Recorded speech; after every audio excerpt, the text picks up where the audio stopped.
She found her husband in the road at dusk, face down in the dirt, one arm reaching forward like he'd been crawling towards something. Shot once, in the back.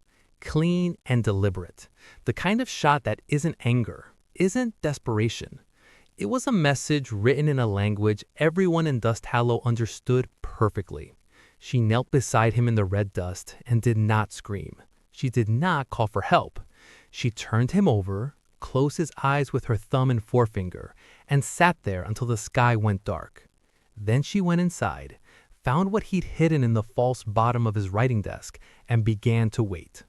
She waited 2 years, for the right man, for the right night. She didn't know the right man would arrive bleeding, wanted, and half dead at midnight. She didn't know he'd have a killer's price on his head and an innocent man's conscience buried underneath it. She didn't know the whole town would have to choose between everything they feared and the one thing they still believed in. But here is what she knew. She knew who pulled the trigger on her husband. She knew why.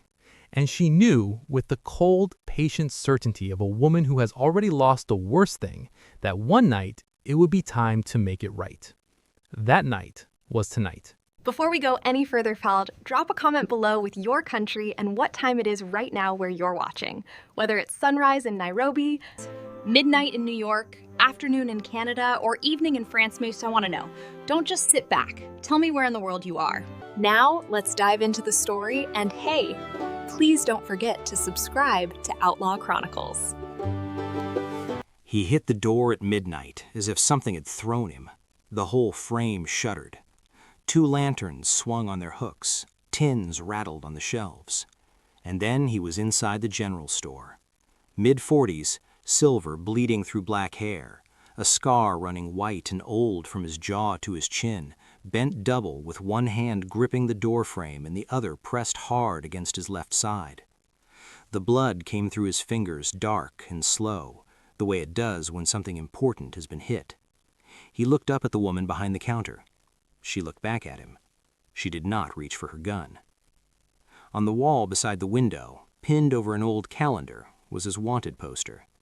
She had put it there herself 3 weeks ago when the marshal's deputy had ridden through and handed a stack of them to every business in town. Dangerous, wanted, dead or alive. The drawing wasn't perfect. The artist had made him younger, the jaw too clean, but the scar was right. She looked at the poster, looked at the man, made a decision that would rewrite everything about who Dusthallow was prepared to be. She locked the front door, killed the lamp near the window, came around the counter and knelt beside him without a word, pressing a folded cloth against his side with both hands and leaning her weight into it. He made no sound. He watched her work with those dark eyes, not grateful, not hostile, just watching, like a man who'd stopped expecting to be surprised and then found himself surprised anyway. His breathing steadied, slightly. His free hand, she noticed, never moved toward his gun. She would remember that later. That detail would matter. She didn't ask him why he was here, not yet. She sent her son, 10 years old, sandy-haired, barefoot despite the cold stone floor, to knock on 3 specific doors. Only 3. The boy ran without a lantern, moving through the dark town the way children move through spaces they have memorized by living. 3 people arrived before the roosters stirred. The old man in the dark wool coat who had watched this town shrink for years and said nothing and hated himself for it. The blacksmith with his limping walk and his broad, calloused hands. And the schoolteacher who brought her rifle, the one she had locked in a trunk 2 years ago and hadn't opened since. They stood in a loose ring around the stranger in the storeroom. The lantern was low. Outside, a cold New Mexico wind moved through the main street and said nothing useful. The old man looked at the wounded man on the floor, then at the woman. "You know what they say he did," he said. She looked at him steadily. "I know what they say." She paused just long enough. "I also know who's been doing the saying." Nobody argued. Not because they all believed him innocent, because they all knew the real reason they were here, the real reason they were willing to burn down everything they'd built for safety. That reason wore a marshal's badge, and it would be riding into Dusthallow at first light. 3 years earlier, he had been the kind of man who ironed his shirt before a ride. He had believed in the law the way a young man believes in anything that gives his life a shape, completely, and without examining the shape too closely. He had ridden with the marshal for 2 years. He had trusted him the way soldiers trust generals, with a combination of faith and the practical knowledge that questioning authority in the field got men killed. He had been good at the work, patient, careful, sharp-eyed. He had thought that made him trustworthy. It had made him useful. There is a difference. The night everything changed had started as a cattle call.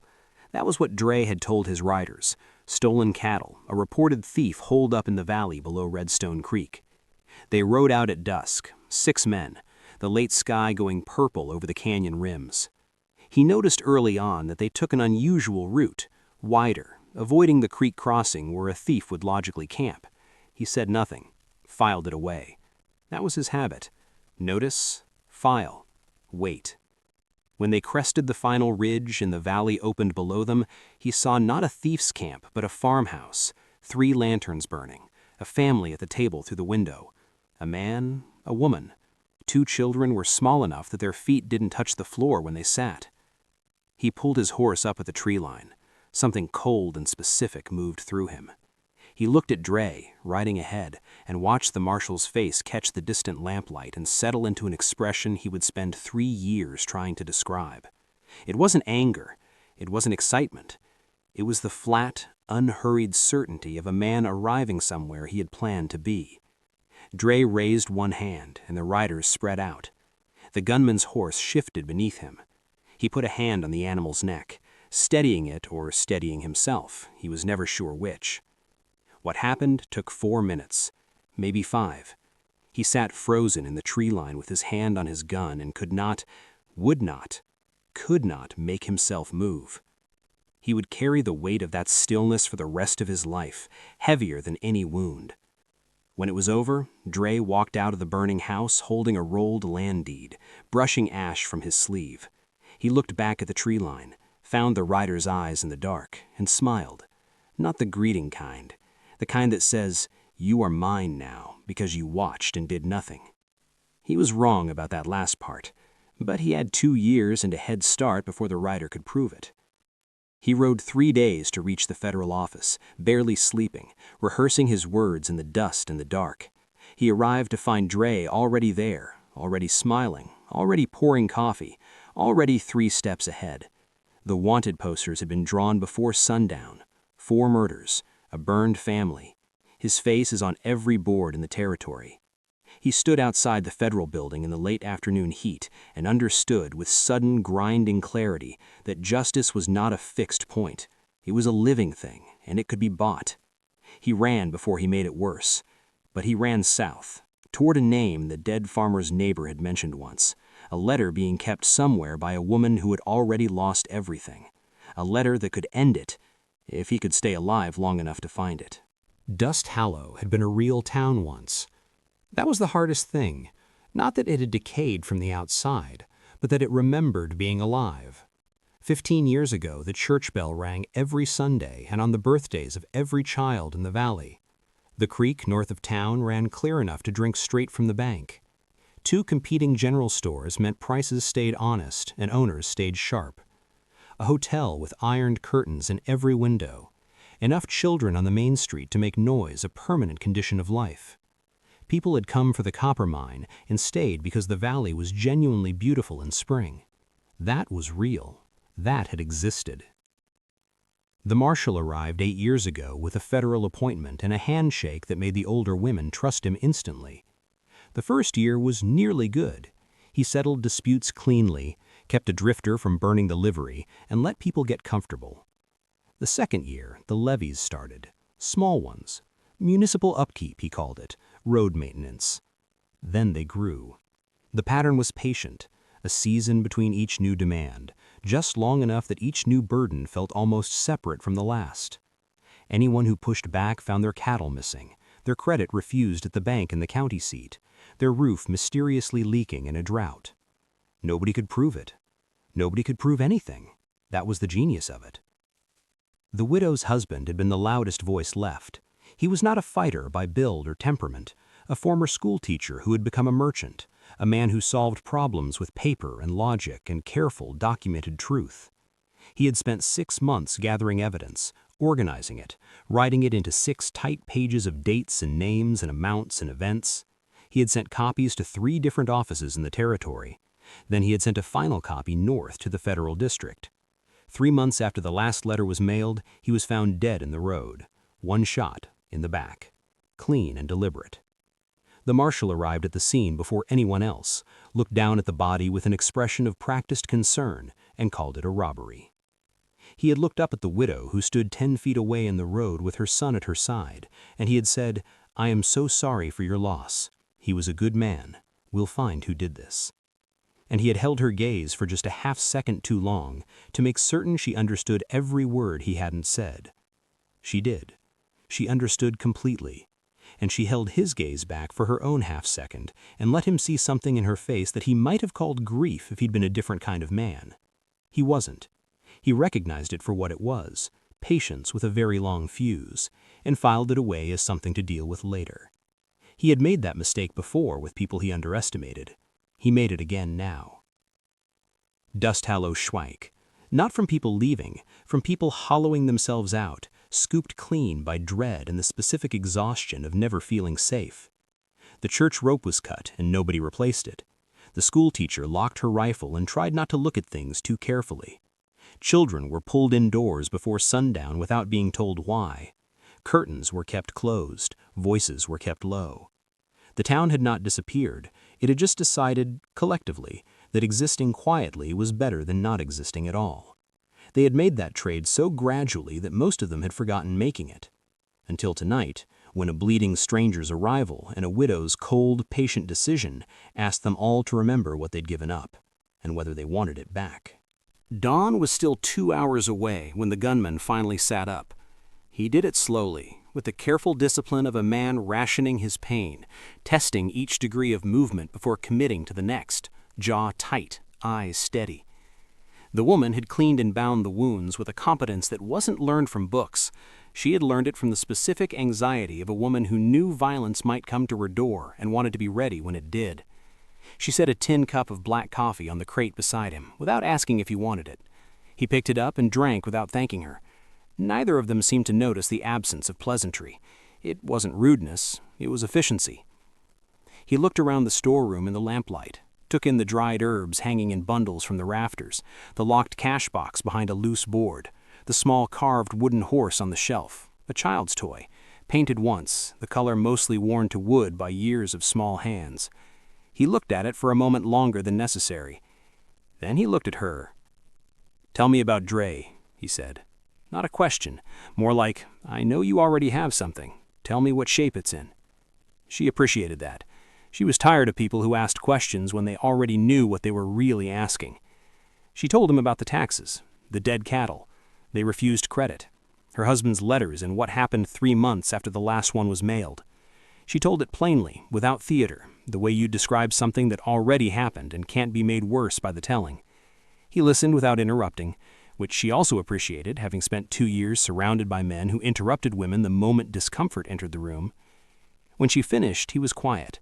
Then he said, "The land deed. What parcel was it?" She reached beneath the counter, moved a loose board, and drew out the leather satchel. She set it on the table between them and opened it.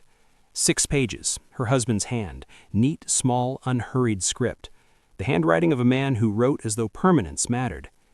The gunman read slowly. His thumb moved to the scar on his jaw, an old habit she would notice him return to whenever he was thinking hard, smoothing the raised skin as though the answer to something might be written there. His face gave very little away, but on page 4 his reading stopped. He went back 2 lines, read them again. His jaw tightened once, sharp and controlled, then released. He looked up at her. "Redstone Creek," he said quietly. "The Alderman parcel." She looked at him. "You know it. It wasn't a question either." "I was there," he said. The storeroom went absolutely still. Outside, the wind passed through the main street like it were checking on something. He told her about the tree line, the burning house, the 4 minutes. He told it the way men tell the things that cost them the most, without decoration, without excuse, with the specific flatness of someone who has examined their own failure enough times that the words have worn smooth. She listened. The old man in the corner closed his eyes. The schoolteacher looked at the floor. When the gunman finished, nobody spoke for a long moment. Then the widow said, "My husband named the alderman parcel on page 4. 2 witnesses, both are still living. You and this letter in the same room as a territorial judge. Dre is finished." He nodded, very slowly. "If we can get it there." He came with 4 deputies and the unhurried posture of a man who had never once worried about his welcome. The marshal rode point on a pale gray horse, his can uniform pressed clean despite the 40-mile ride from the county seat, his silver badge catching the morning sun like a small controlled fire. He held the silver-tipped cane across the saddle in front of him, not leaning on it, never leaning, just holding it the way a conductor holds a baton before the music begins. His deputies fanned out behind him in a loose line, hands near their guns, watching windows the way men watch windows when they know they're being watched back. The town came out, not from welcome, from the knowledge that you showed yourself when the marshal arrived, or he came looking, and that was always worse. The widow stood in front of her store with her arms crossed, her expression flat and unreadable as stone. Beside her, the old man in his wool coat, still as a post, the blacksmith in his doorway, the schoolteacher near the far end of the walkway, hands visible, face arranged into something cooperative and empty. Behind closed shutters, the gunman lay on his cot and listened through the thin wall with his eyes open and his breathing slow. His thumb moved once across his jaw scar, then went still. The marshal arraigned his horse at the center of the street and looked Dusthallow over with the patient satisfaction of a man inventorying something he already owns. He had that quality, a kind of ownership that had nothing to do with paperwork and everything to do with the certainty that everyone within eyeshot understood the actual arrangement. He smiled. "Good morning," he said, warmly, like a pastor who had ridden a long way to deliver a sermon he was proud of. "I'll be brief. A dangerous and wanted man passed through your valley last night. I have his tracks, I have testimony, and I have all day. You give him to me before sundown, and I ride out peaceful." He let the silence land. "You make me search." He touched the brim of his hat. "Well, none of you are strangers to how these searches go." His pale eyes moved through the crowd with the patience of a man reading a page he has read before. They found the widow and stopped. He rode his horse 3 slow steps toward her and tilted his head with something almost like warmth. "You've held this town together through a hard time," he said. "Your husband would have been proud." He had chosen those words carefully, the way a surgeon chooses where to cut. He watched her face for the flinch. She gave him nothing, not a flicker, just those green eyes, steady and direct, holding his gaze with a quiet that was somehow louder than any reply. Something moved behind his pale eyes. Not concern, but a recalculation. He covered it with another smile and pulled his horse around. He sent 1 deputy to each end of the main road and posted 2 more at the North Trail Junction and the creek crossing south of town. Then he dismounted at the hotel, took a room, and ordered coffee. He didn't search immediately. He never searched immediately. Fear was more efficient than boots on the ground. Let it work through the night. Let it turn neighbor against neighbor. Let it find every crack in the quiet alliance of a frightened town. He had done this in Meredith Flats, in Copper Ridge, in Sallow Creek. It had never failed him yet. He sat by the hotel window and watched the main street, drank his coffee, and waited. In the storeroom of the general store, through the wall, the gunman heard the hotel door close. He exhaled once and started to plan. It started with the liveryman, which was predictable. He came to the widow's back door at midday, hat in both hands, apology all over him before he had formed a single word. He had a wife, 3 children, one of them sick. The deputy had stopped by that morning, asked friendly, unhurried questions about which horses had been ridden recently and whether any feed had gone missing overnight. The deputy had been very pleasant about it and very collegial, and the liveryman had not told him anything. Yet. That word sat between them in the back doorway like a stone with a crack in it, still a hole for now, but on its way to something. She sent him away without anger. Anger cost energy she didn't have. She turned back into the storeroom and told the gunman what had happened. He didn't look surprised. He never looked surprised, not because he lacked feeling, but because he had long since learned to feel things in a delayed, private way, processing them somewhere behind the eyes so that his face stayed useful. "One by one," he said. "That's how he works it. The liveryman first, because he has the most to lose and the least conviction. Then the baker, then whoever else has children." She nodded. She had watched this exact sequence 2 years ago when her husband was organizing the town, and Dre had quietly dismantled it, one frightened person at a time. He tried to stand. She put a hand flat on his chest, not gently, not roughly, just with firm and practical authority. "Sit down," she said. "You're bleeding again." He looked at her hand, then at her face. He sat back. There was a moment between them, not romantic, not soft, but the specific kind of charged quiet that happens when two people who are both fundamentally alone recognize something of themselves in each other. He looked away first. He rubbed the scar on his jaw twice. "I should ride out tonight," he said quietly. "Draw Dre's men north, give the town a chance." She shook her head. "He'll punish them anyway. That's not mercy, that's just giving him what he came for without the cost." The boy appeared in the doorway. He did that, appeared rather than arrived, moving through spaces quietly in the way of children who have grown up reading adult silences. He looked at the gunman with the frank, measuring gaze of a 10-year-old who has learned that adults who seem frightening are not always the dangerous ones, and the dangerous ones are not always frightening. The gunman looked back at him, looked at the boots, one size too big, the leather soft and worn smooth. He looked at the boy's face. Something moved behind his eyes, a specific shadow. He looked away. "Your father," he said, not a question, he had read the details in the letter. The boy said, "Shot in the back." The gunman's jaw tightened once. "I know," he said. "I'm sorry." The boy looked at him with those brown eyes and said nothing, which was somehow the most devastating reply available. Near evening, the old man arrived with news that made the room feel smaller. The marshal's deputy had been seen at the south end of town, walking a slow circle around the outside of the general store. Not entering, just walking, looking, measuring. The net was tightening. The schoolteacher checked the load in her rifle, the third time in 2 hours. The widow gripped her husband's pocket watch in her apron pocket, the chain digging into her palm, the metal warm. She stood at the back wall of the storeroom and thought, not desperately, carefully, the way you think when the cost of the wrong answer is too high to afford twice. Then the boy said quietly, "I know how to get to Santa Mira without using the roads." Everyone turned to look at him. He stood in the doorway with his 2 big boots and his serious eyes, and said it again, plainly, like a fact that had simply been waiting to be spoken. She spread the 6 pages flat on the table and held the lamp low. The old man pointed to 3 lines on page 4, the witness names, written in the careful hand of a man who understood that names were the difference between an accusation and a case. 2 witnesses. A former deputy from Dre's earlier post in another county, and a land merchant who had handled the alderman deed transfer under duress and kept a second copy hidden. Both are still living. Both findable. The old man pulled a stub of pencil from his coat pocket and wrote out a separate page, his own account, witnessed and signed, of what he had personally seen the marshal do in the 3 months following the widow's husband's death. Every detail, dates, words, expressions.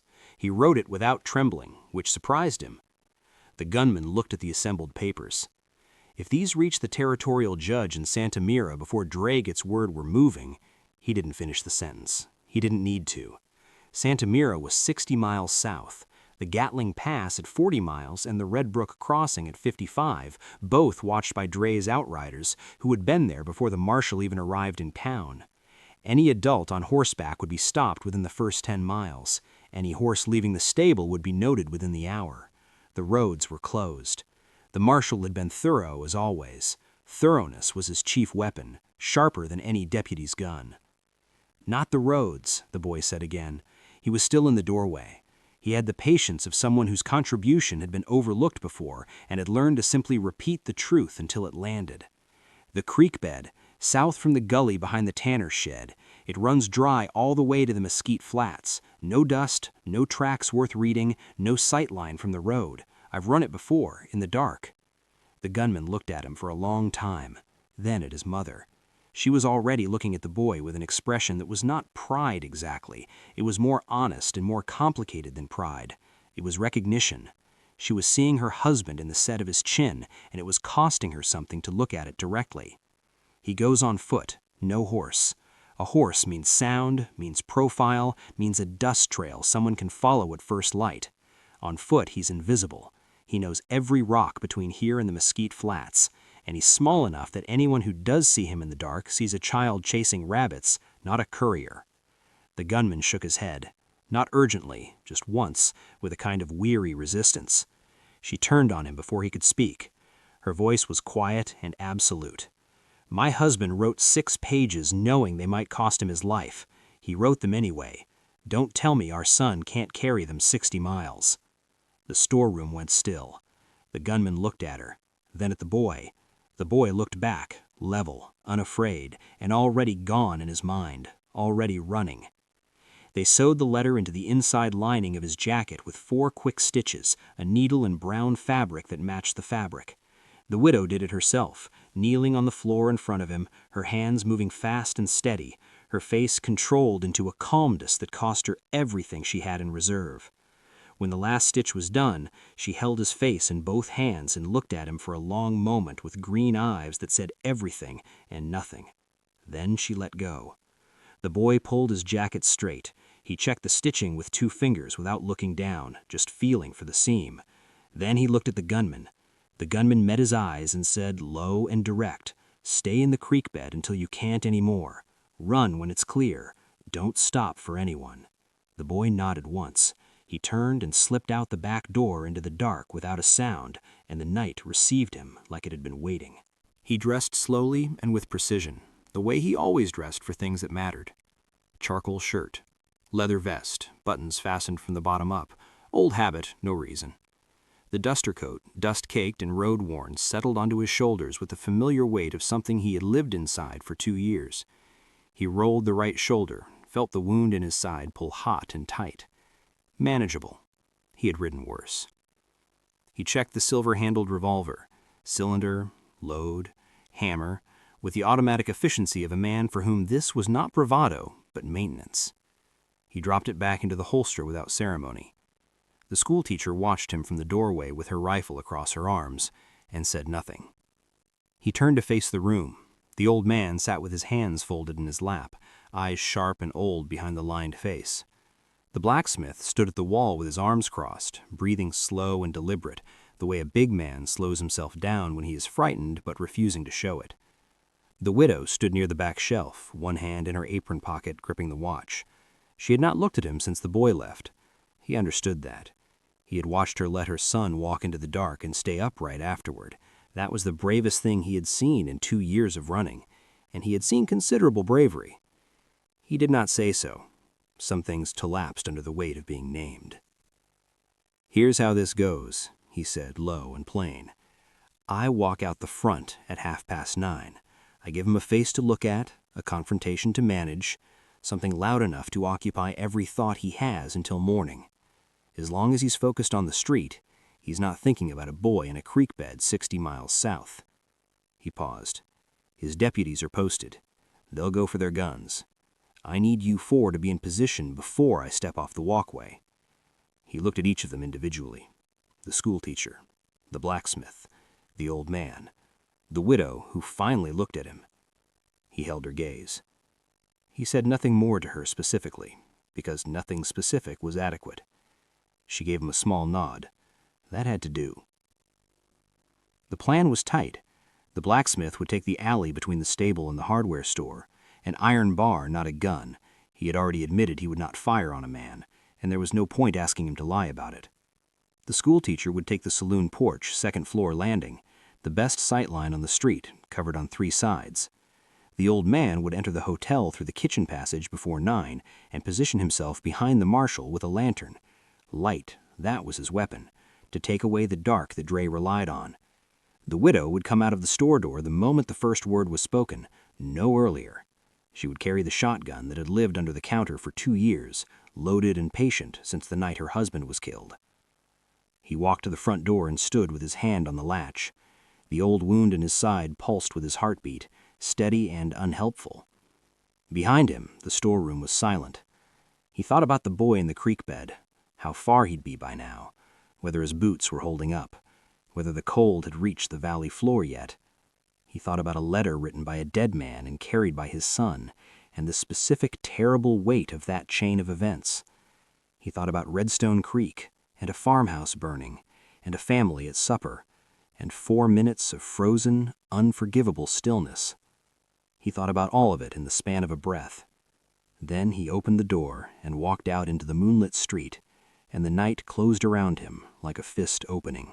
The main street of Dusthallow lay open and silver under a full moon and a sky so dense with stars it looked painted. The gunman walked off the store's front walkway and into the dust, unhurried, square, deliberately visible, making himself into an event. For 10 long seconds, nothing moved. The town held its breath.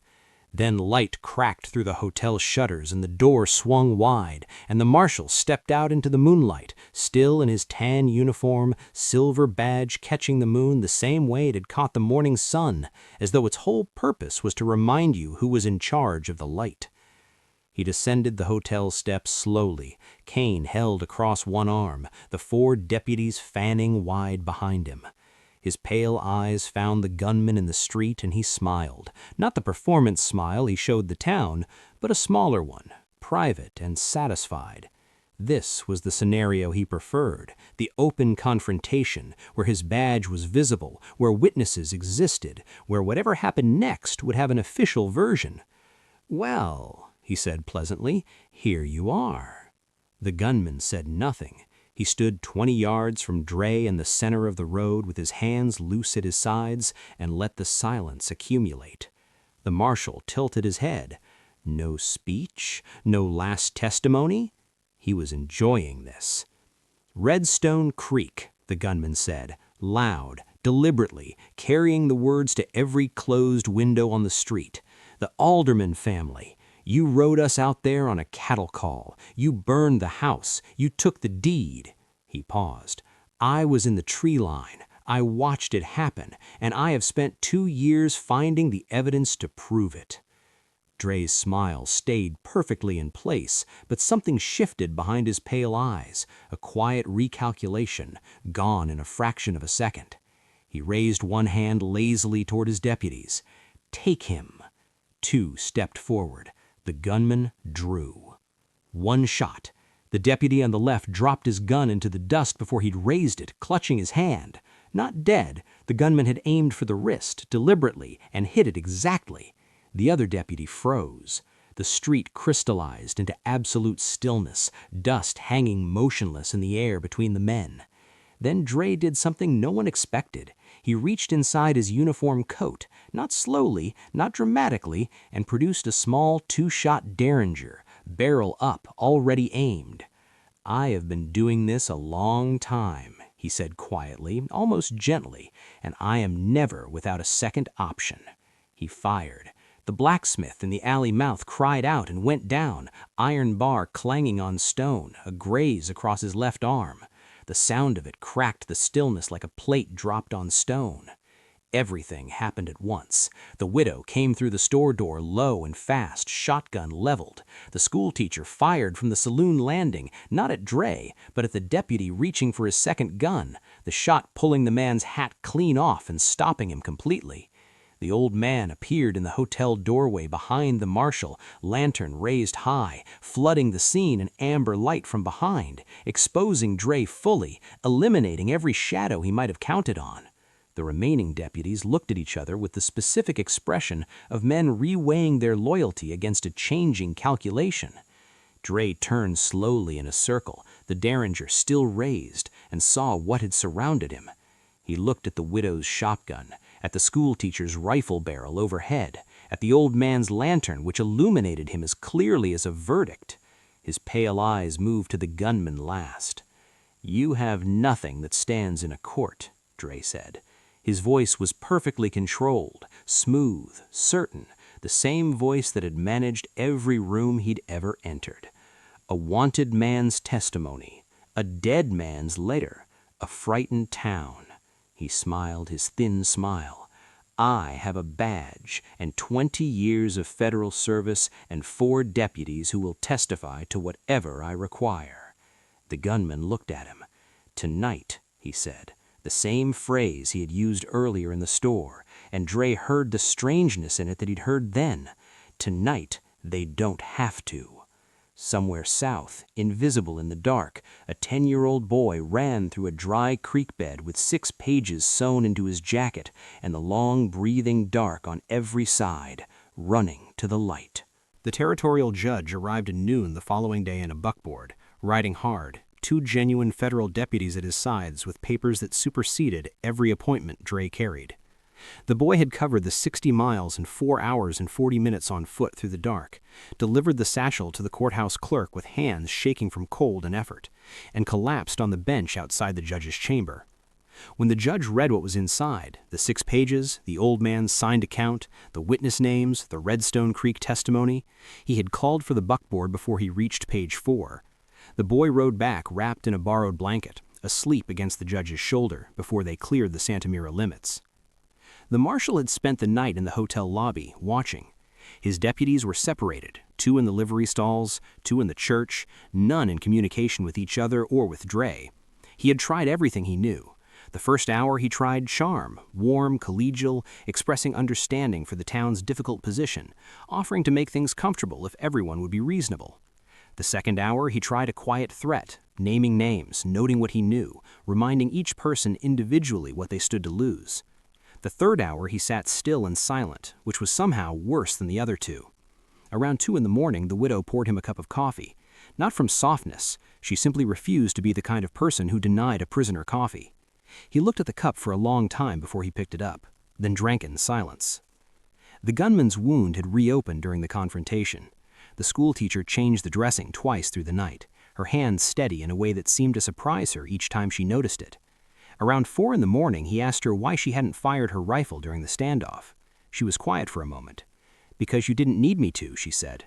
He looked at her, then smiled, a full one, not a controlled half-smiles he had been rationing, but a real one, the kind that reached the corners of his dark eyes and stayed there for a moment. She suspected it had been a while since his face had done that. She was right. It had been a very long while. "You should have fired sooner," he said quietly. 2 years ago.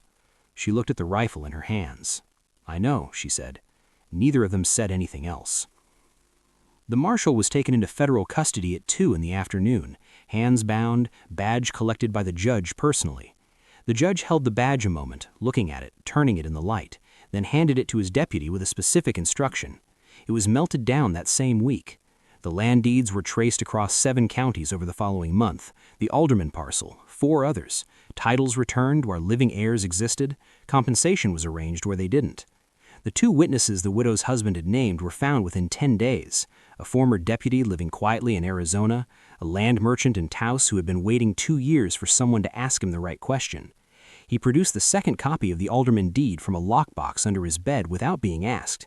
He had kept it there every night for 2 years, sleeping on top of it, just in case. 3 months after the marshal rode out of Dusthallow and irons, the bell church rang. Someone had replaced the rope. No one admitted to it, which was somehow the most Dusthallow thing that had ever happened.